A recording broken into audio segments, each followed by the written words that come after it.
Hello, gamers, and welcome to another week of This Week in Eorzea. Thank you so much for joining me. With me, as always, is the amazing, exciting Pyra.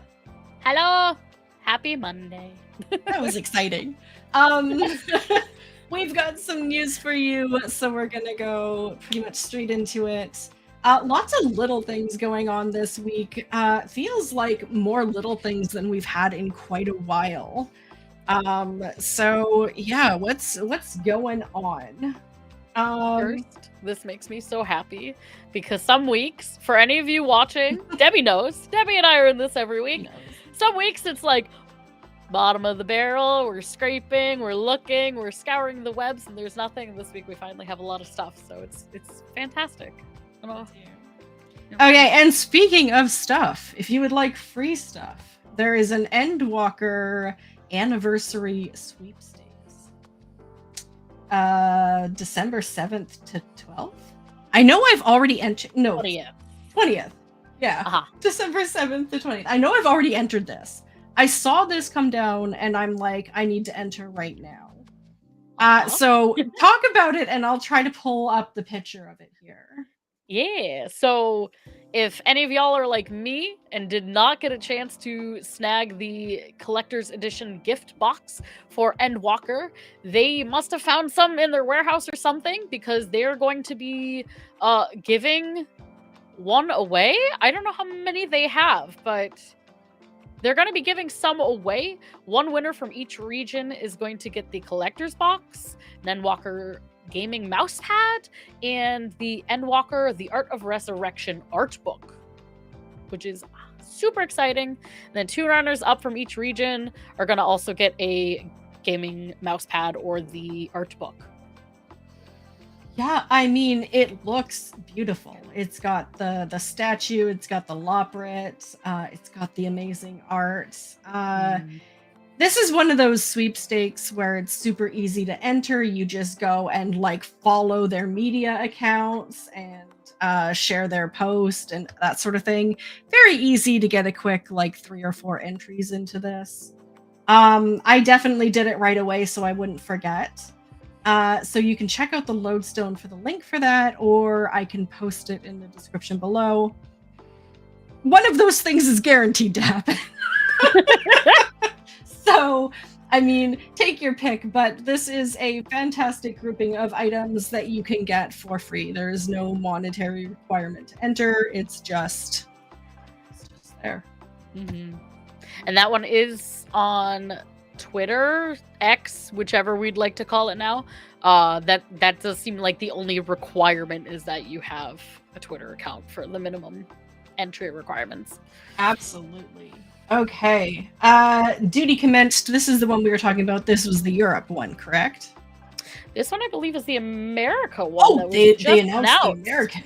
Just announced, yes. So this was announced this morning in the early morn. It's going to be due to commence for the North American team, and it is going to happen this Wednesday, December 11th at 3 p.m. PST or 6 p.m. EST. And the giveaway includes, and Debbie might be able to bring it up, 1 of 10 varied Loprit plush puppets. Okay, yeah, I got it. This is cute. It is adorable.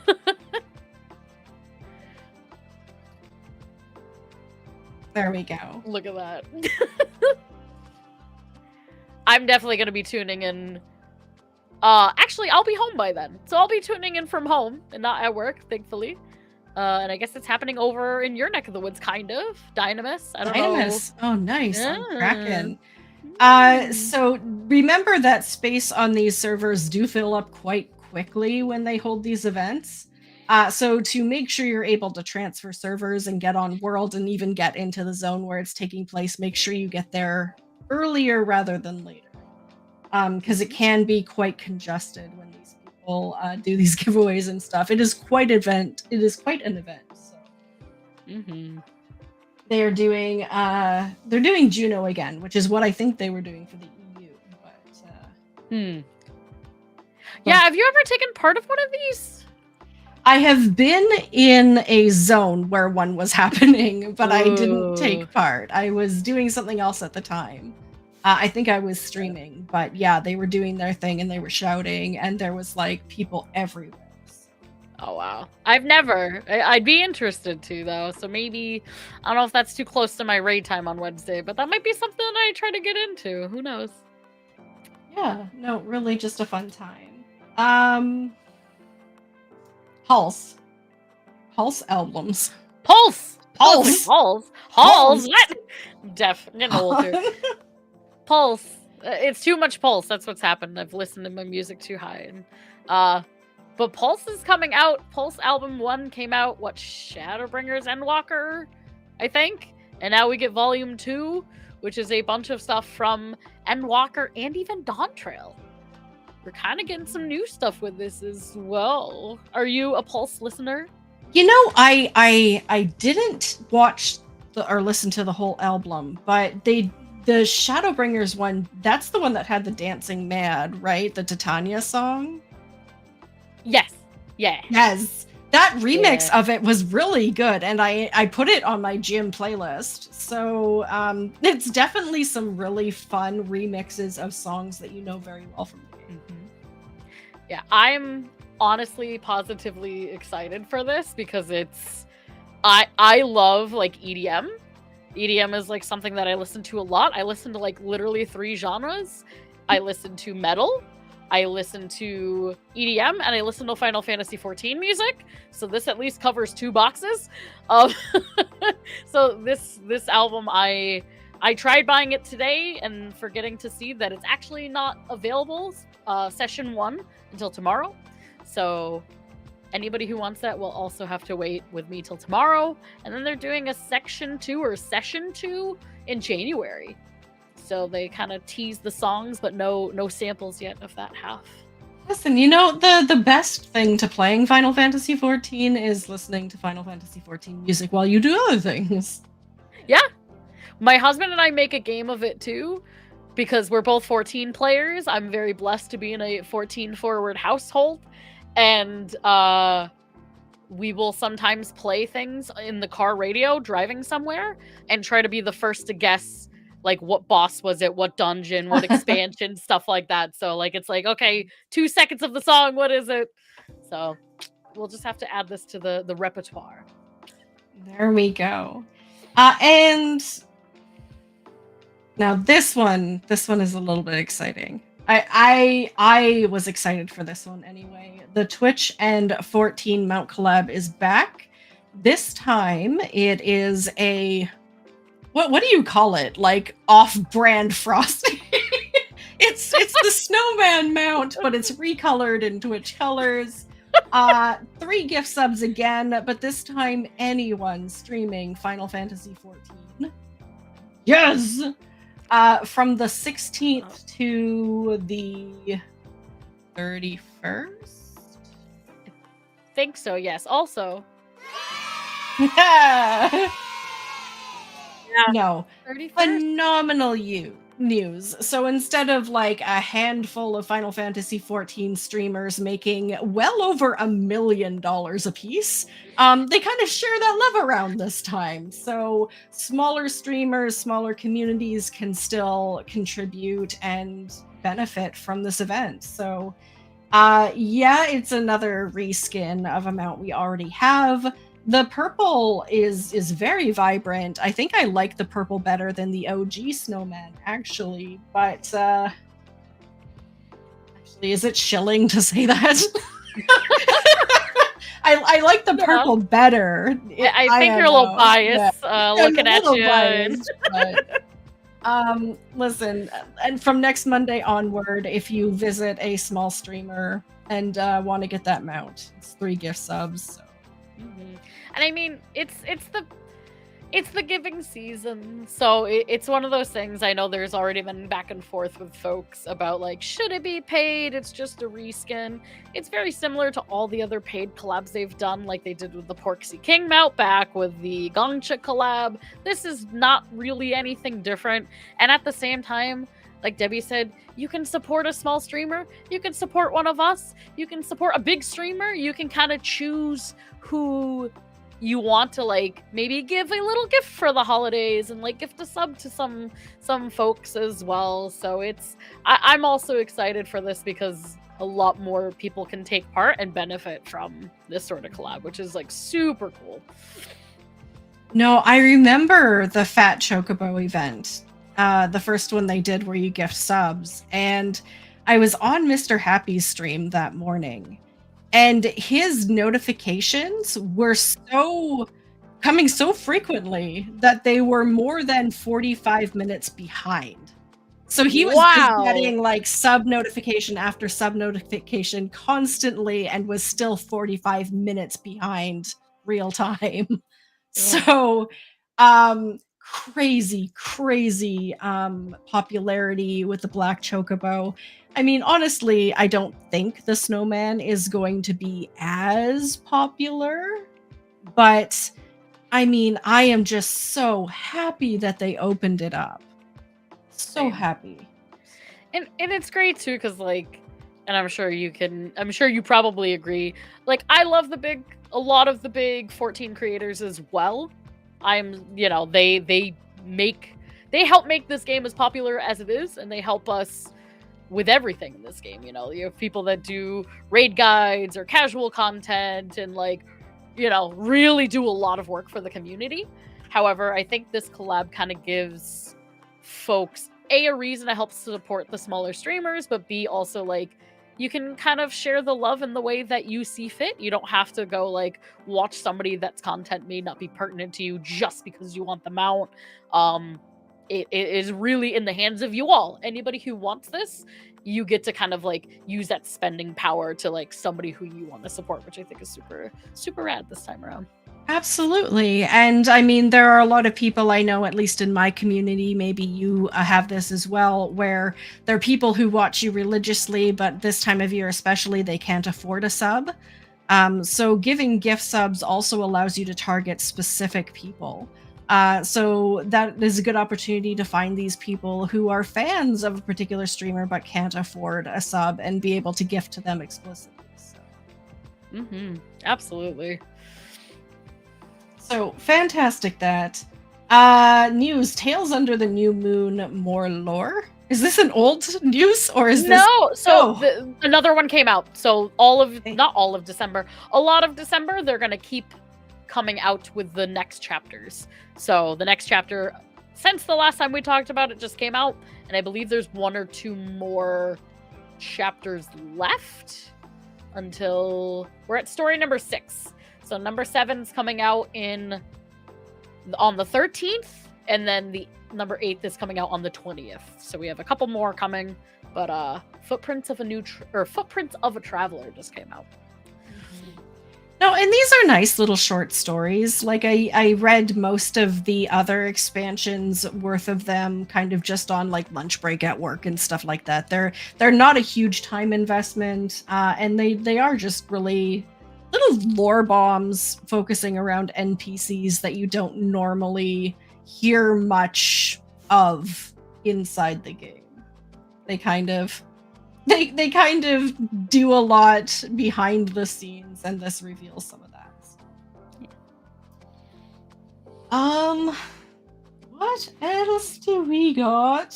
Frosty responds to race. So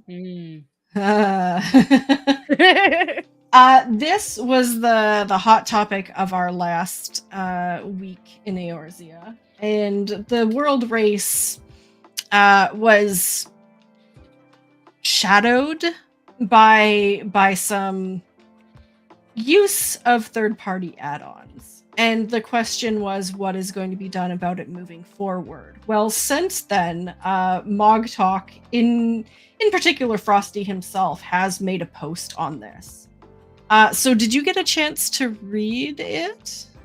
I got a chance to kind of like footnotes it in the past Okay. week. Yeah.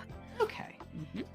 So he kind of goes into a lot of what we were talking about, and the problem with holding a world race is that it's a competition. And the problem with a competition is making it fair for all participants. Because the only way to judge a competition is to have a set of standards that everyone is adhering to make it fair. So I'm gonna pull this up. Now you can find this on the Mog Talk website. I will share the link, but let's throw this up on the screen. It's quite a large post, and some content creators have already spoken about it.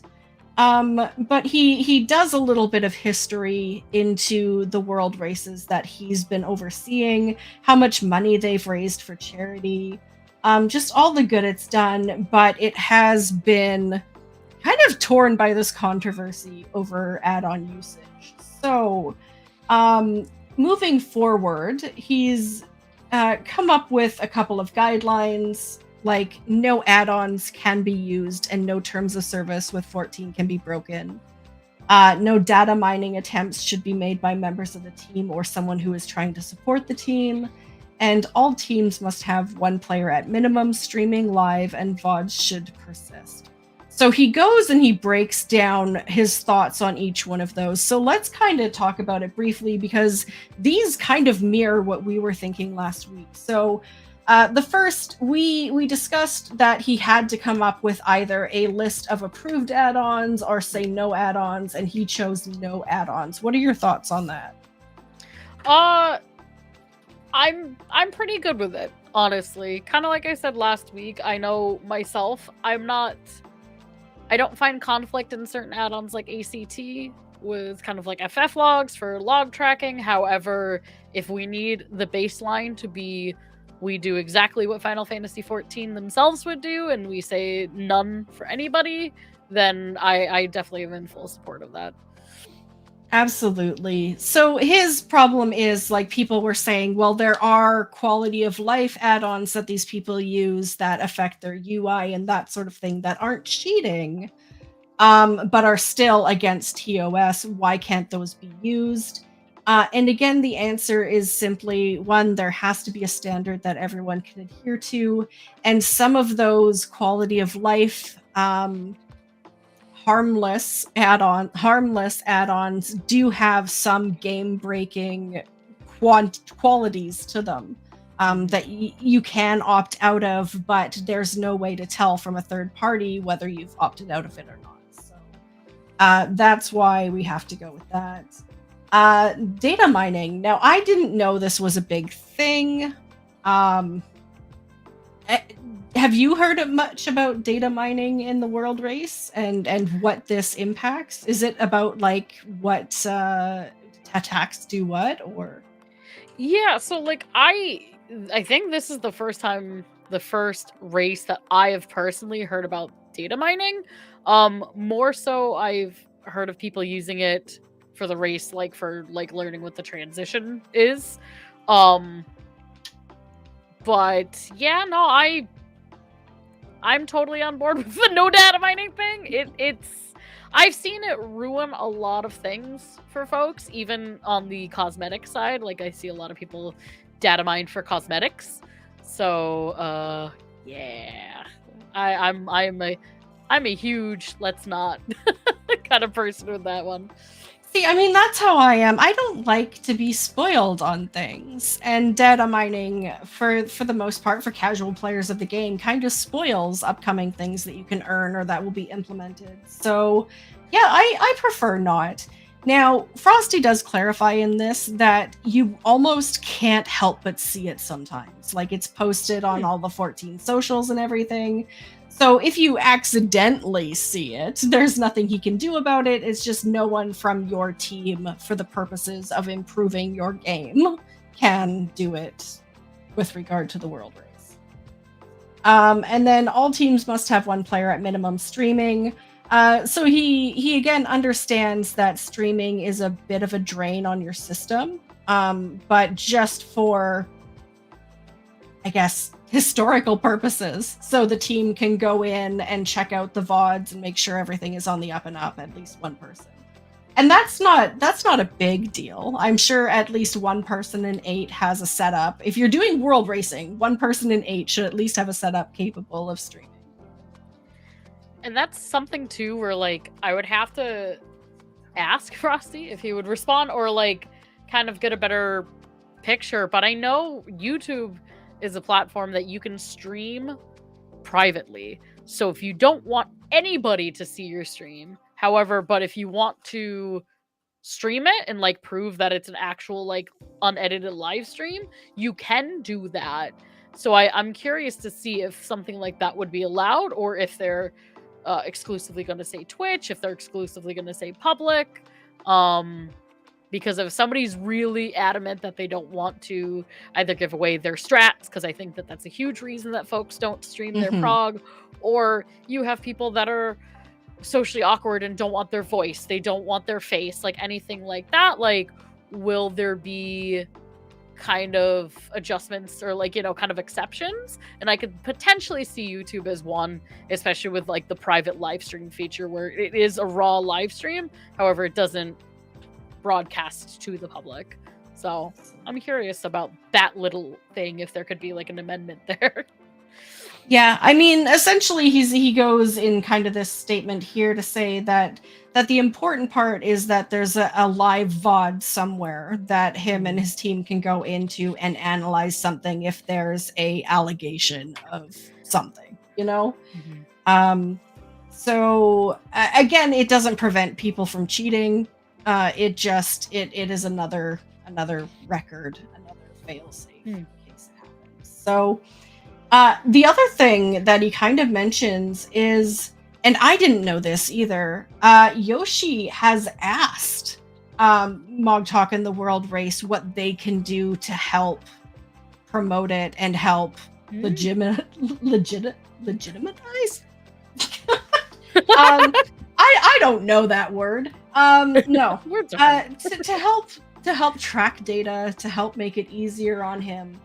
And he just hasn't had the time or the ability to really make some good suggestions. So also looking forward is actually communicating with the 14 team and getting some of that support promised. So that maybe there will be an actual Final Fantasy 14 leaderboard or ranking system. So people can go to a qualified 14 site and see live everyone's rankings and that sort of thing. So, and also hiring an actual representative that would be like a referee, an official Square Enix referee, if that makes sense, who can resolve any sort of conflicts or anything that come up. So, really, really good ideas. I think I feel much better about the whole thing after reading his opinion of it. And it does seem like they're going to make some very strong changes going forward to make sure it just is a fun event instead of a giant controversy, right? And I mean, I feel for Frosty too, because I'm fairly certain he also has like a regular day job on top of what he does. It's no small feat, and this world first race with, you know, getting Echo Esports involved, and you know, we're still raising money for charity, and we have all of these fantastic casters and sponsors and all this stuff. Like, it's a big ask for anyone, no matter like a small team or like one main person like really pushing this. So I really like the idea that Frosty's kind of putting that in the laps of the 14 dev team, like Yoshi and the team, and saying like, hey, I want to make this successful too. Like these are the resources that I could benefit from. And then we can like make this bigger. We can make this a better experience and make it a more consistent thing. I just hope that I know, based off of like how Yoshi is and how the dev teams are, I feel like they're all for this. I hope that the corporate overlords at Square Enix can also get on it, because that's usually where the disconnect is. It's not the devs, they want it to happen, it's the people up top. So hopefully they allow this sort of thing to happen, because I think that this could just keep growing from where we're at. Like, clearly there's the audience. So Yeah, absolutely. And I mean, for anyone like me who hasn't really participated in it in the past, the thought of it becoming a more structured, a more legitimate, a more monitored, better monitored event just makes me want to become involved in it more than I have. So, yeah.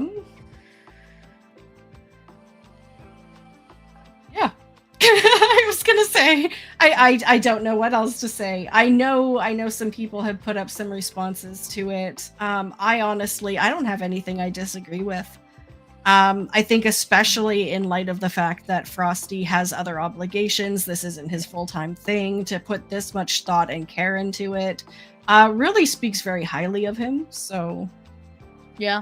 And I mean, truthfully, I don't even know if he's getting paid for any of this. Like, I don't. Yeah, and you know, that's no one's business to disclose, but it's like, I don't know if he's taking money from some of these sponsorships or if it's all purely for donations, because a huge thing behind these two has been the charity aspect of it. So it's like, I'm glad he's putting his foot down and not in the way of like, I'm just giving this up, because even though there was a world first race kind of, you know, idea before Frosty, he's really pushed it to how we view it today.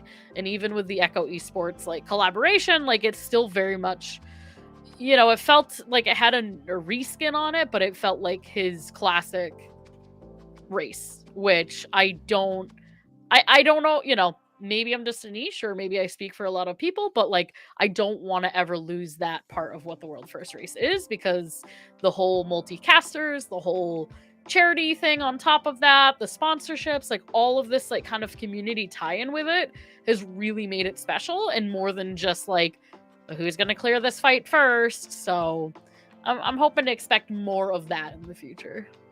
yeah, and to hear that it's raised over like $200,000 since he began, like, this is no small thing.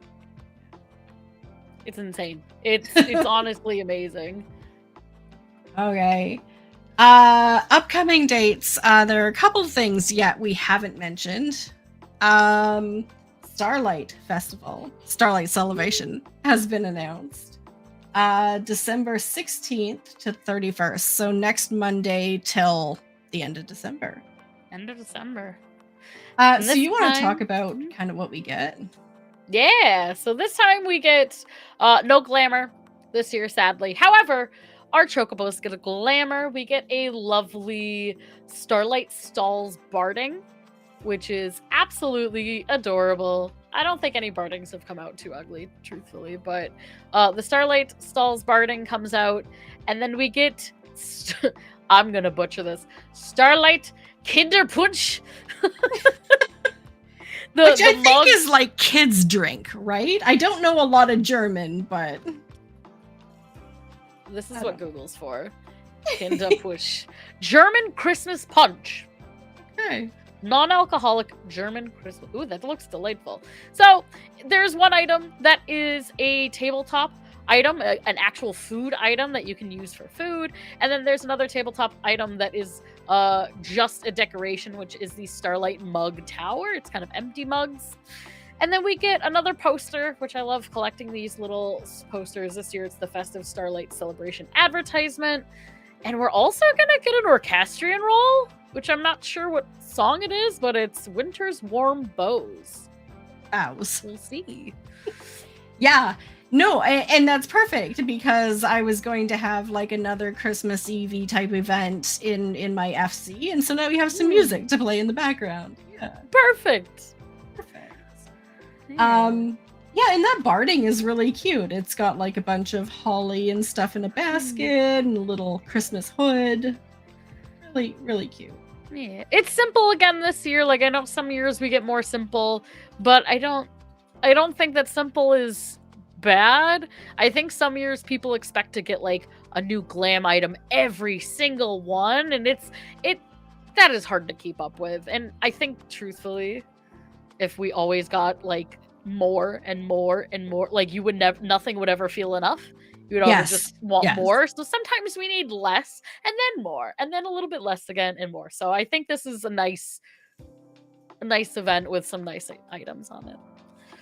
Okay, community check-in. I'm gonna post another poll. I need to know this. You can respond in chat, in the comments, whatever. I want to know, what do you think of reskinned or recolored mounts? Like, some people are very opinionated on it. I heard a lot of opinions. Some people, you know what, it's cool. Or some people really love it because it fits like their different glams or their different, you know, cosplays or whatever. Do you have an opinion on reskinned mounts? Yeah, I'm mostly in favor for it. With the caveat that if it's like a savage mount or a hard piece of content, then I would maybe be like, depending on like when it came out, because those I feel like are like, I am biased, and it's something hard and it takes a lot of hours and time to put behind it that I don't want a cash shop version of that to come out like a month later. Like that would kind of turn me off a little bit. However, I have no problem with the reskinned mounts. It's kind of like the King Porksy I mentioned, like the Gongcha one. I drove like an hour away and paid $20 for a mount, but like, was it fun? Yeah. Did it serve me like a huge purpose? No. Did I have to get it? No. So like I didn't feel like I was missing out if I didn't get it. So I'm fine with them overall. Absolutely. No, and I mean, anything that just sticks out a little, right? Like, if you play the game a lot, if you put in a lot of hours, then it's that little surprise of, like, hitting the Mount Roulette and seeing something a little bit different. Yeah.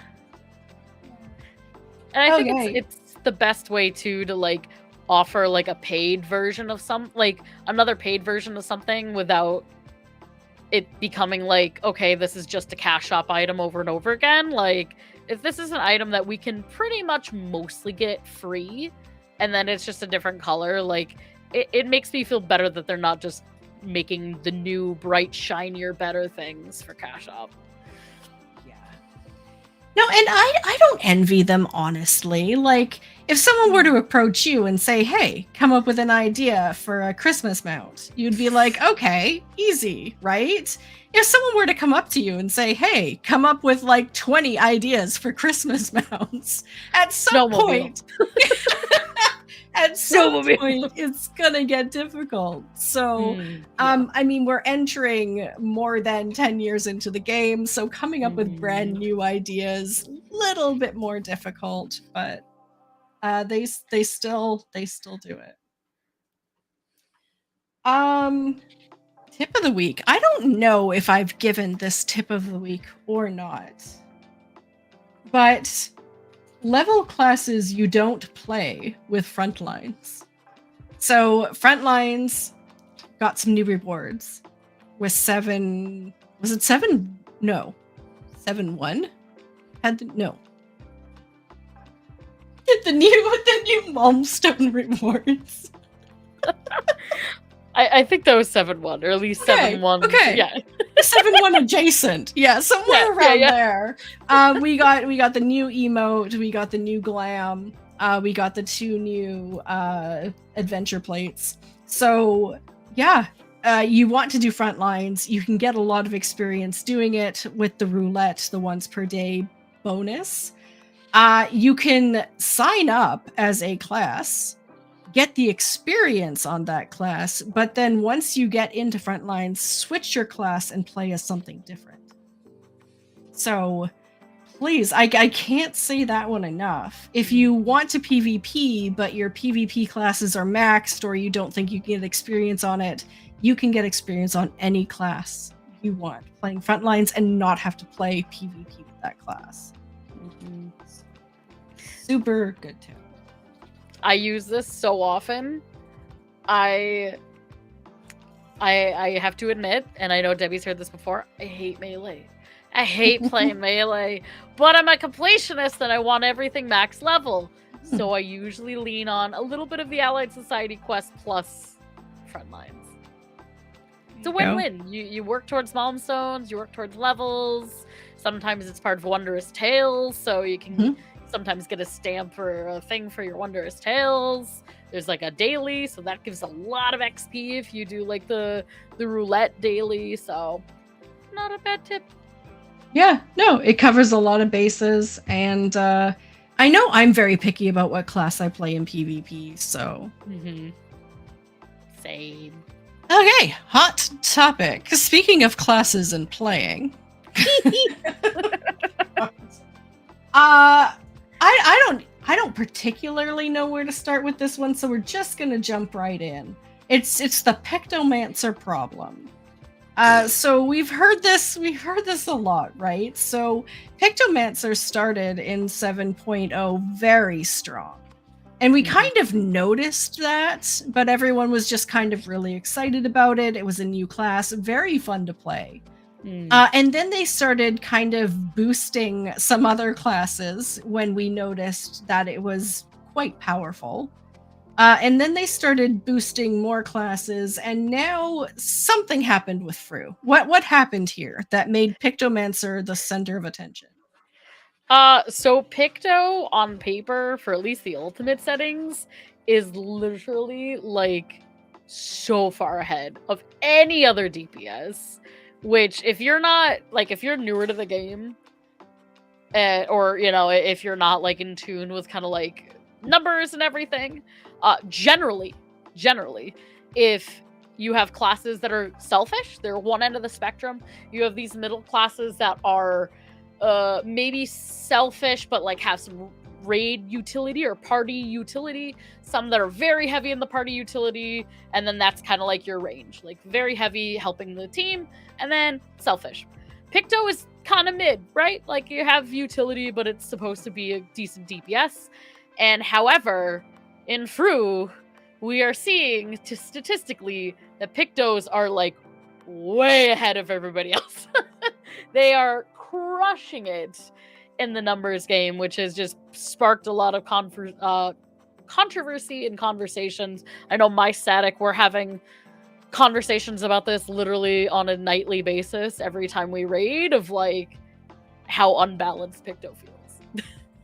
Right. So when we talked about the world race and Fru last week, we mentioned that every group, I think we mentioned it, that every group that had cleared so far had a Pictomancer in it. Yep. Now, I don't think that's true as of right now, but more diversity now. Yeah. But it is still overwhelmingly up there. To the fact that, does your group have a Pictomancer, or is that why you're talking about it so much? So funny enough, we do. We're playing dual casters. And I am a very, like, my opinion is tainted. I will admit that on stream. I am biased. I am a Black Mage main. Black Mages are the selfish caster.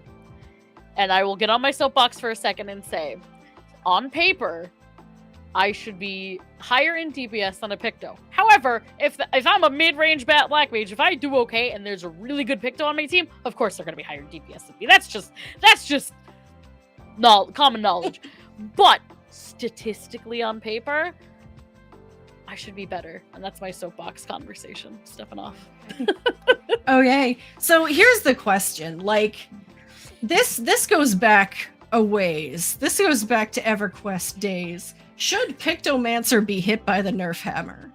Or is it more fun to kind of raise everyone else up to try to bridge that gap? Or is it just Fru catering really well to what Pictomancer does best? I definitely think part of it is maybe a nerf could be used. I think it hasn't been touched much since it came out, except for maybe a little buff or like a change that essentially equivalates to a buff. And then, you know, hearing from Debbie actually told me about like Mr. Happy's video with kind of talking about like Picto and Fru. I do see how there is some advantage to Picto's success with the pacing of Fru and with the downtime that Fru has. However, I still think it's overpowered. And I feel like if we were going to... Everything else feels... I shouldn't say everything else feels okay. I think it needs a little nerf. I'm not talking like a nerf hammer. Maybe like a nerf poke? Nudge? Shove a little bit? Yeah. Just a little bit. Like, not like... I don't think it needs to go down to the bottom and like scrape the bottom of the barrel, but just like... It's a little ridiculous, and being a raider in 14 for like 8 years now, and hearing that time and time again that they do not want to make it so that party comps have to exist a certain way, and they don't want to pigeonhole groups into like having certain classes or certain comps, but then seeing something like this, it's like you're kind of doing that thing you said you didn't want to do. So that's another gripe I have with it. Right. And especially since they did really put their foot down recently and say, like, the party is crippled if you have more than one of a particular class, right? Like, yep. It's one job per party sort of thing. Like, you can't double up. So having a particular class be so much more valuable does really limit people, like you said, into playing particular roles. Being a caster main too, I am so glad I have a static, and like a static that's a group of friends as well, because like no one's telling me get off of Black Mage, go play Picto. But I know that that's the case for people. Is there are parties that are like only like Party Finder, only looking for Picto if they need a caster, and it kind of puts the community in like a pigeonhole, which I just think is not what anybody needs. Like, of course it's great if you want to play Picto. I love Picto. I personally love Picto. That's my secondary class now. However, like, I don't want to be, if I were ever party finding, I don't want to be forced to play something that I don't want to play in the grand scheme of things because it's the best on paper right now. No, that's fair. And I was going to be devil's advocate and say that Pictomancer is a very fun class to play. If you haven't, you need to give it a try because it is really fun. It's just, yeah, the point is you don't want to have to be forced to play it because... And I know it's become a bit of a community sticking point because we had an Unreal. I tried the Unreal last week, and we did a lockout in Party Finder for people who are doing first time. And we didn't clear. We got him down to like 3%, I think was the closest we came. And the answer we all came up with was we could have cleared if we had a Pictomancer. And it's kind of just become like the community meme, right? Like every time you're so close but can't quite make it, Pictomancer probably could have bridged that gap. Yeah.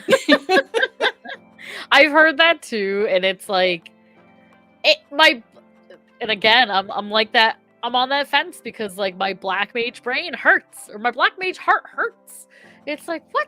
What do you mean? But then, you know, I also love Pictomancer, so like that part of me is like, ooh, yay, shiny hammer, go boom, boom, boom.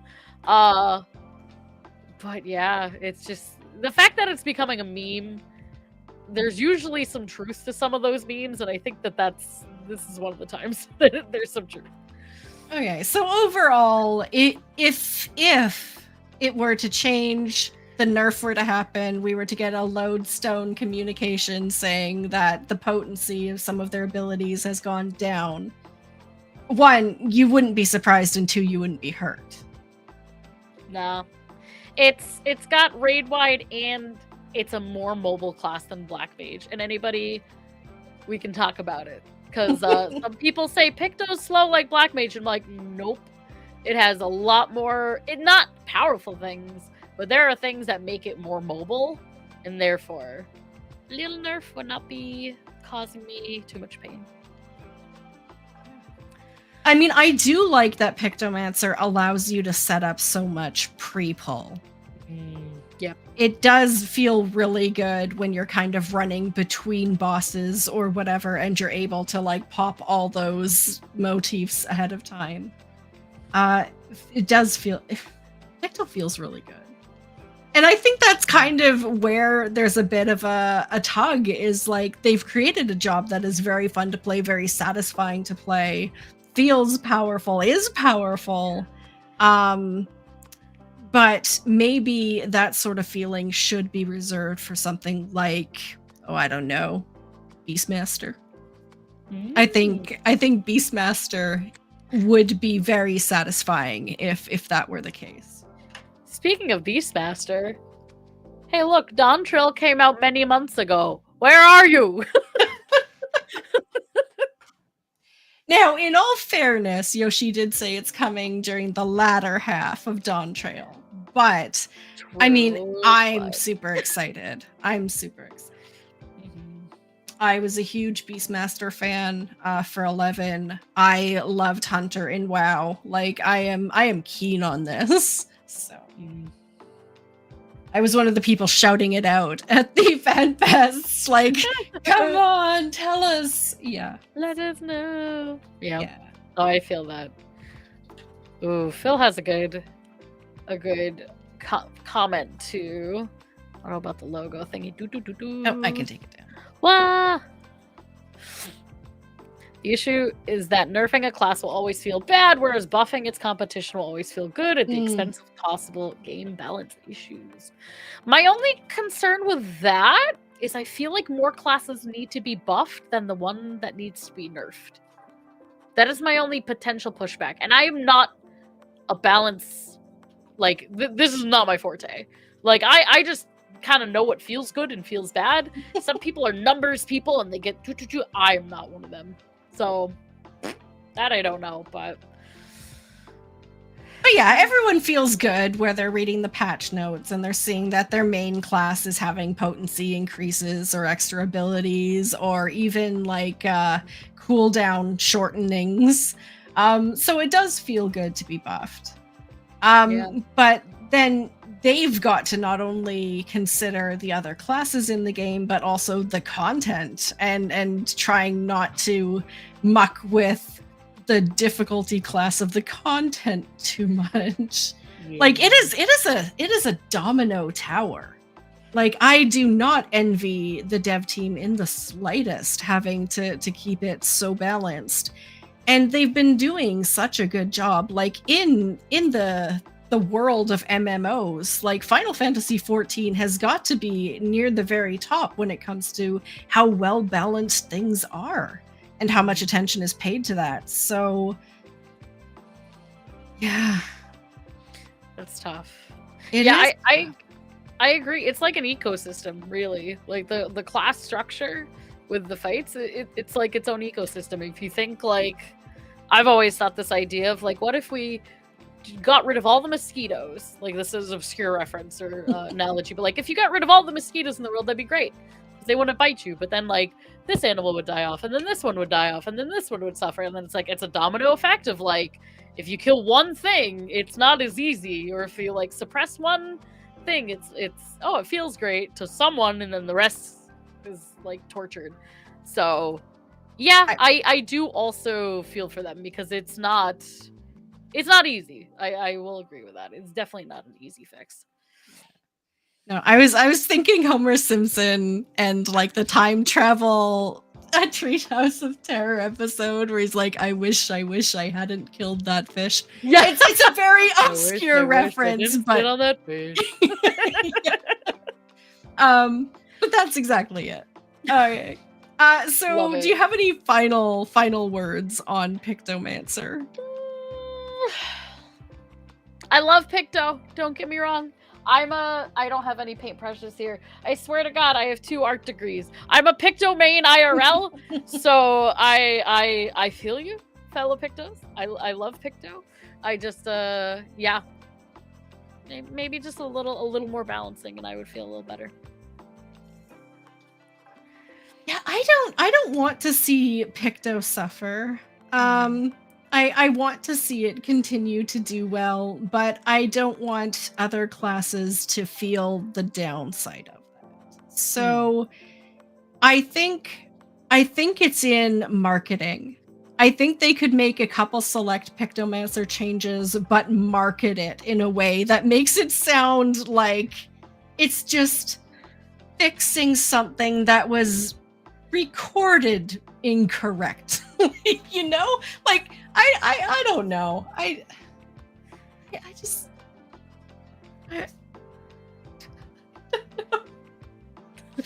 I don't know. I want to see all jobs be fun and happy and powerful and fantastic to play. But then I hate challenge. So I'm not an ultimate raider. I'm not, you know, Yeah. Okay. That is about it for today. What are you going to be up to this week? For me this week, a lot of Fru. Speaking of Fru, my team's going through Fru right now. We're into phase 2. So if you want to help prog moral support, come stop by the stream. I'll be there a few days this week. And probably some random shenanigans sprinkled throughout on Twitch. How about you, Debbie? Awesome. Yeah, well, I was covering full-time last week, but I am back this week. I am going to go hard into Final Fantasy XIV streaming again. I had my little, what do I even call it? Sabbatical, midlife crisis. I had my little excursion with Dragon Age Veilguard, and it's only made me appreciate Final Fantasy XIV all the more. So I'm coming back hard.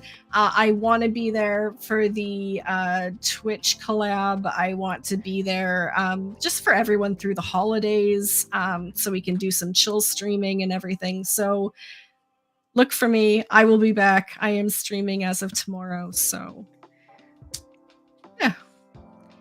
And YouTube, I'm sorry.